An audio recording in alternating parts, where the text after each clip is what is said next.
Okay, first a question. Who does not know Escher, or at least who knows Escher? Okay. Well, Escher is a Dutch artist who died in 1972.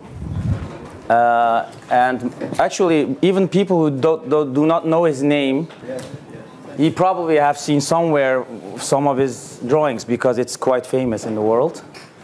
This is one example. Like, this is also a tiling. And the interesting with this person is, I will first give an introduction. He was born in 1898. He made 2,000 drawings during his life. And 137 are so-called regular divisions in which he was inspired from the Alhambra Palace, inspired by Islamic geometric patterns. I will go quickly through it. And he died in 1972. And unfortunately, he became famous very late. In the 60s, there was a mathematics conference, and they got this idea, why don't we present his work? And after that, actually, in the final years of his life, he became famous, which is a pity. You will probably know him for his drawings on impossible worlds.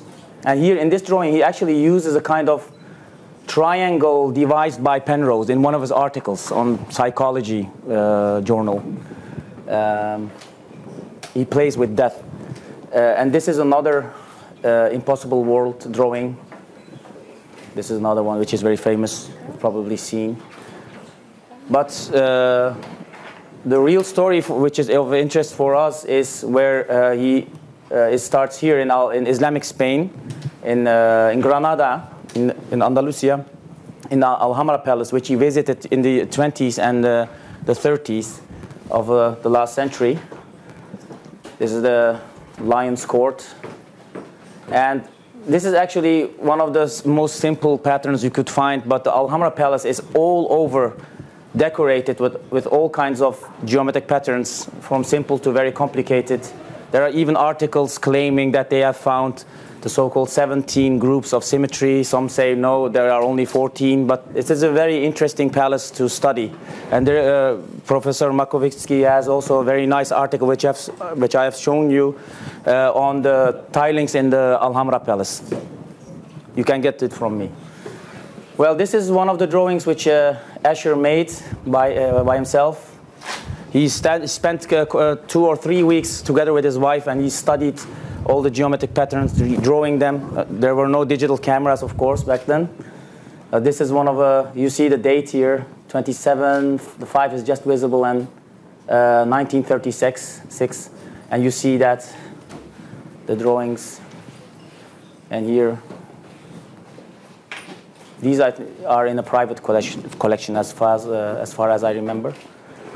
And here you can see another set of drawings of him.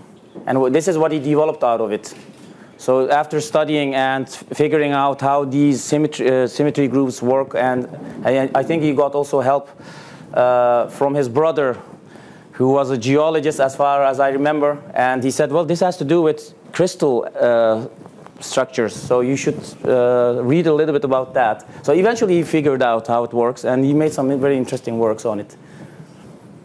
We give a definition on what is a regular division of the plane, because we gave this workshop everywhere. Like we even gave it in the church, and schools, high schools. And we explain how to tile a plane with polygons, because Escher starts always with a grid of polygons, and he modifies the sides of a polygon to create a kind of boat or a fish or anything you like. Well, I give explanation that with triangles and foregons, you can, with every foregon you can tile the plane, but with pentagons and hexagons there are special restrictions on it. For hexagons, it is that the opposite sides have to be equal length and parallel to each other. And then we have this assignment, but unfortunately we cannot do that. This is a drawing Escher made himself in his lectures to be used in his lectures, in which he explains the basic grid with which he starts in order to make his drawing. And then about the pentagons, there's something special about it. Until now, there are only 14 types of irregular pentagons discovered which can tile the plane. And in Escher's times, only 9 of them were known. And this is quite interesting. 4 of them are discovered by Marjorie Rice, American housewife, a lady. She liked puzzles, and she discovered 4 of them. And the last one was discovered by a German mathematics student, Rolf Stein. And these are the classes of 14 pentagons, irregular pentagons, which can tile the plane. And these are the 4 types which were discovered by Marjorie Rice, the lady. And Escher also experimented with these grids to make, you can clearly see the grid he used. But there he has also other ones where you not see clearly what kind of grid he used. And this is the one example by Marjorie Rice. So she starts with this grid, and she modifies the sides in order to get such a drawing, which I like a lot. Now, then we teach how to make an Escher drawing, and we teach the basic principles, like you can transform the sides of a polygon. And we also teach how to find, if you have an Escher drawing in your hands, how do you find the grid which was used? Was it a triangle grid or a hexagonal grid? And we explained that you have to find the spots where 3 or more tiles come together, and you just put a dot and you connect them, and the grid and the grid appears. And then we explained the simple 4 types of modifications you can do. Like, this is simple translation. You have a grid, and then you modified one side and you translate it to the other side. And this is an example of Escher where he uses this. And this is a rotation around the corner. This is all example of Escher. And this is a rotation around the middle of a side. So you first modify one half of a side, and then you rotate it 180 degrees to the other side. And then it also connects to each other. And this is glide reflection. So you translate it first, and you reflect it around this axis. And this is also an example, as you can see. The forces look at each other. And then we have another assignment. And this is an example I found in a nice book on art.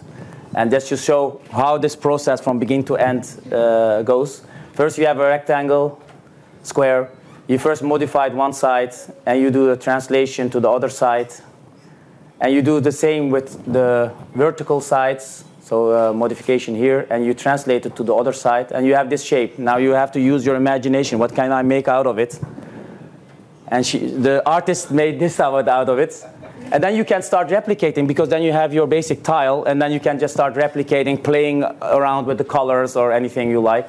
And there are even very nice computer programs with which you can do this. I think for Adobe, there is a special applet where you can start with a grid and you modify one side, and automatically the whole grid fills with that shape. Now this is also an example. And then during my workshop, I also show some examples of geometric patterns I like. For example, this bookbinding in the Pergamon Museum in Berlin. I like it a lot. It's a very big bookbinding like this. I think it's from the Mamluk period. Yeah, it's Egypt. Qurans, Mamluk Qurans, which have very beautiful illuminations. Ilhanid Qurans, which you can see. This was already shown, I think, during the presentations. This is this kind of 3-dimensional structures. This is actually used in the logo of the Museum for Turkish and Islamic Arts. Unfortunately, it is in restoration, so we could not visit it. And they had this panel there. I love it very much, especially the colors and the structure. This door is in Amasya, which it was a very beautiful door. It's 800 years old. I asked them why they don't remove the door, because it's open. And they said, well, and the door was, and the imam told me that the door just came back from the UK from restoration, but because it's very common that these doors are stolen. And it's a very beautiful, and in Amasya you have a river, and they use the hadith from the Prophet in which he says the person who prays 5 times a day, his situation is similar to someone who crosses a river 5 times a day. As the same as he would not have any dirt on him. Someone who prays 5 times a day, he would not have any sins, something like that. But I find it very beautiful because it was made specifically for that geographical area. And of course, this kundekari technique, which uses no nails. This is a detail. And this is my favorite door. It is the door of Ulu Cami in Cizre. And the reason I asked the other imam, why don't you remove the door, is exactly this, because this door handle you see, this is a dragon. This one is stolen, and it is now in Denmark in the David collection, and they don't give it back because they say we didn't know that it was stolen. So they bought it and they don't give it back. So after this was stolen, they removed the door from the Ulu Cami, the Grand Mosque, and they moved it to the Turkish Museum of Turkish and Islamic Arts. And it's, I think it's copper plate, it's metal. It is very beautiful how it is made, very large door. But what is interesting with this door is that, I don't know if you know Ebul İz ibn Razzaz al-Jazari. He is a mechanical engineer who lived in the Arturkit, at the Arturkit Palace in Diyarbakir. And he made all these, he made kind of robots, automata, water clocks, and he has a very beautiful manuscript of which one is in the Topkapı Palace, which was copied from the original, so it is the oldest one. And there is a door design. He gives a design of a door which he designed for the palace of the Sultan. So these are not the same doors, of course, but they are very similar. And this is the picture of the manuscript. And but what is very interesting is he describes in detail the industrial process, how to make these door knockers. And you see, the only difference is that they are looking from each other and towards each other, but the shape is identical. I've seen this door. It's metals. Yes. Yes, it's copper. I think it's copper plate, but it's a very beautiful door. Yeah, this is the presentation, but unfortunately we cannot do the assignments. Thank you very much. Now we have.